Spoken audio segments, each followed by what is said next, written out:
Olá pessoal, mais uma vez, sejam bem-vindos à nossa aula de História. Bom dia, sétimo A, boa tarde, sétimo B. Gente, nós vamos concluir hoje o assunto sobre reforma protestante que estamos trabalhando há algumas aulas. Pois bem, eu lembro que na última aula eu falei para vocês sobre o luteranismo. Nós vimos que a revolução religiosa ou a reforma religiosa, que também é chamada de reforma protestante, ela acontece em 1517, começa com Martinho Lutero na Alemanha, e depois a ideia do protestantismo vai se espalhar pela Europa. Pois bem, então, baseado nas ideias do luteranismo, vai surgir, gente, na Suíça, o chamado calvinismo, de João Calvino, que vai, nesse contexto, na Suíça, ele vai se inspirar nas ideias de Lutero, porém com características de disputa econômica, principalmente econômica, entre a burguesia e a Igreja Católica. João Calvino vai se favorecer dessa disputa da burguesia com a Igreja Católica e vai, assim, iniciar o calvinismo dentro da Suíça. Depois também vai se espalhar para a França, no continente europeu. No ano de 1541, João Calvino ele tomou o poder e ele criou, na época, o chamado de uma espécie, como se fosse uma assembleia. Deu a ela o nome de consistório. Esse consistório foi apoiado, claro, pela burguesia, lembrando a vocês que a burguesia são os comerciantes. Então, apoiado pelos comerciantes, apoiado pela burguesia, pois a religião que João Calvino fundou, que é o calvinismo, a religião protestante, ele apoiava, ele permitia a usura, ou seja, o lucro, tá? Na sua totalidade. Que a Igreja Católica proibia a usura. O calvinismo não, o calvinismo apoiava a usura, ou seja, você emprestava algum dinheiro e recebia um lucro muito alto. Então, a usura é o lucro, tá? Que as ideias de João Calvino, no caso a religião dele apoiava essas ideias, tá? E claro, começou na Suíça, depois chegou na França, da Suíça até a França, também depois da Suíça, da França, outros países da Europa, como a Inglaterra e como a Escócia também, aderiu ao calvinismo, à religião calvinista, essa religião protestante.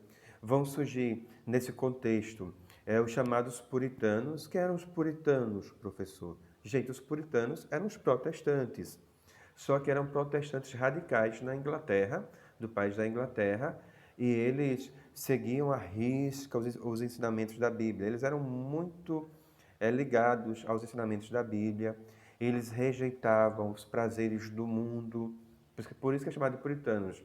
Quando alguém diz assim, fulano é um puritano, aquela menina é uma puritana, ou seja, é alguém muito radical, não é? Então, os puritanos eram aqueles radicais da Inglaterra que acabavam aderindo aos ensinos bíblicos e rejeitavam os prazeres mundanos, ou alguns chamam dos prazeres carnais. Pois bem, também além deles, dos puritanos, tinha os presbiterianos, que também eram protestantes, e eles não admitiam outra hierarquia eclesiástica a não ser a do presbítero, tá? O presbítero era o líder da congregação. Aquele líder, ele era a grande referência, tá ok? Pois bem, então tudo isso baseado no calvinismo. Esse calvinismo, ele vai dizer o seguinte, que segundo o calvinismo, Deus, ele já previamente, ele escolhia aqueles que seriam salvos ou não, tá? É a chamada teoria da predestinação, a teologia da predestinação. A pessoa, Deus já escolhia se você iria alcançar a salvação ou não, se você seria salvo ou não, tá? Então é uma teoria do calvinismo que é chamada de predestinação. Previamente Deus escolhia quem será salvo. Então é defendido pelos calvinistas. Então, às vezes, mais um ramo do protestantismo. O primeiro, o luteranismo, que nós trabalhamos na aula passada, não foi? Luteranismo, nós também vimos a questão dos anabatistas, e agora a se vê a questão do calvinismo, em 1541, com João Calvino, que vai começar na Suíça, mas vai para a França, vai para a Escócia, vai para a Inglaterra, e a Europa vai aumentando os números de protestantes. Pois bem, Depois surge uma outra igreja chamada da Igreja Anglicana, que é o anglicanismo. Gente, o anglicanismo ele é criado pelo rei Henrique VIII da Inglaterra, o rei inglês da Inglaterra. E esse fato é bem interessante porque Henrique VIII ele era casada com Catarina de Aragão. Catarina de Aragão era filha do rei Carlos V, que apoiava a Igreja Católica. Só que o rei Henrique VIII ele tinha uma amante chamada Ana Bolena. E ele queria se casar com Ana Bolena. Porém, ele já era casado com a rainha Catarina de Aragão. E ele vai pedir à igreja a permissão de poder se casar. Ele vai pedir que a igreja anule o seu casamento com a rainha Catarina de Aragão, para que ele possa se casar com a amante Ana Bolena.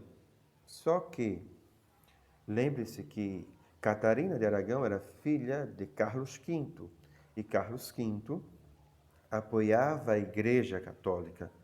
Então, como apoio da Igreja, Carlos V e a Igreja não permite, não é, que Henrique VIII venha a se casar novamente, porque ele já era casado com Catarina de Aragão. Não poderia se casar com a amante Ana Bolena. Então, o que acontece? No ano de 1534, ele, no caso, o rei Henrique VIII, ele assinou que é o chamado Ato de Supremacia. Esse ato de supremacia determinava que, a partir daquela data, ele se tornava o chefe de uma nova igreja, que era a Igreja Anglicana. Então, ele tornou-se, a partir de 1534, através do ato de supremacia, o grande líder da Igreja Anglicana. Então, surge mais uma igreja, tá? Então, agora, comandada pelo rei Henrique VIII. Pois bem, gente, o fato é, o protestantismo se espalha dentro da Europa e a Igreja Católica ela vai reagir. Ela vai criar a chamada Contra-Reforma, ou o que alguns chamam da Reforma Católica. Então, algumas reformas dentro da própria Igreja para poder reagir ao avanço do protestantismo dentro da Europa.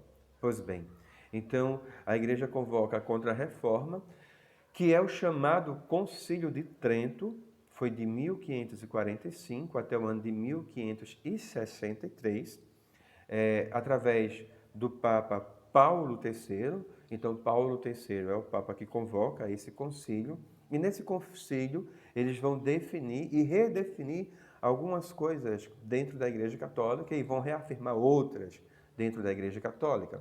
Então, algumas posições que eles vão tomar. A primeira medida, eles vão reafirmar os dogmas católicos, ou seja, a doutrina católica vai ser reafirmada, e eles defendiam a manutenção dos sacramentos religiosos, como, por exemplo, a Eucaristia, não é? A transubstanciação, não é? Que é o corpo de Cristo.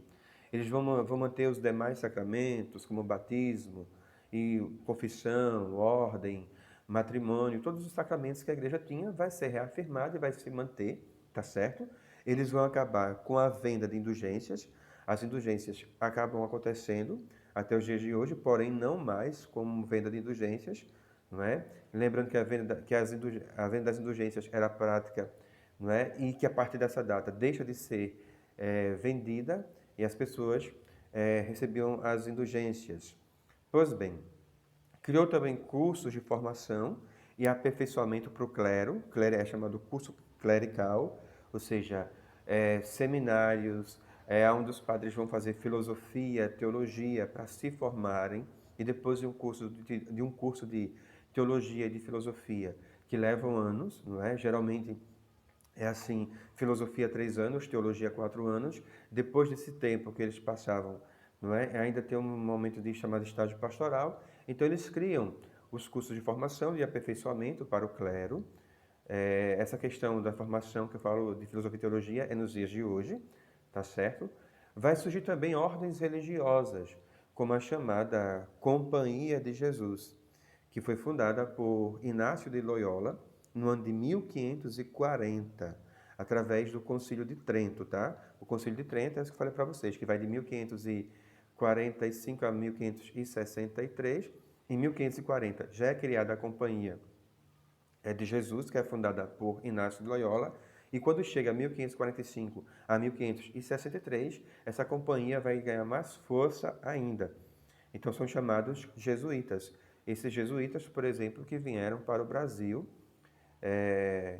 quando os portugueses chegaram aqui. Quando os portugueses vieram, também vieram os padres jesuítas e implantaram o catolicismo aqui no Brasil. Tá bom, gente? Com isso, pessoal, eu vou encerrando a nossa aula. Quero pedir a vocês, peguem um livro de vocês. Vamos fazer, no caso, vocês vão fazer, tá certo? As atividades das páginas 116 e 117, essas duas páginas, 116 e 117. Além dessas duas páginas, que vocês vão fazer, a 116 e a 117, façam como eu sempre peço, aquelas questões de marca X, de vestibular e Enem. Façam também, respondam e mandem para mim, tá bom, gente? No mais, pessoal, vamos terminando a nossa aula por aqui. Quero pedir a vocês, como sempre, se cuidem, fiquem com Deus e até a próxima aula, se Deus quiser.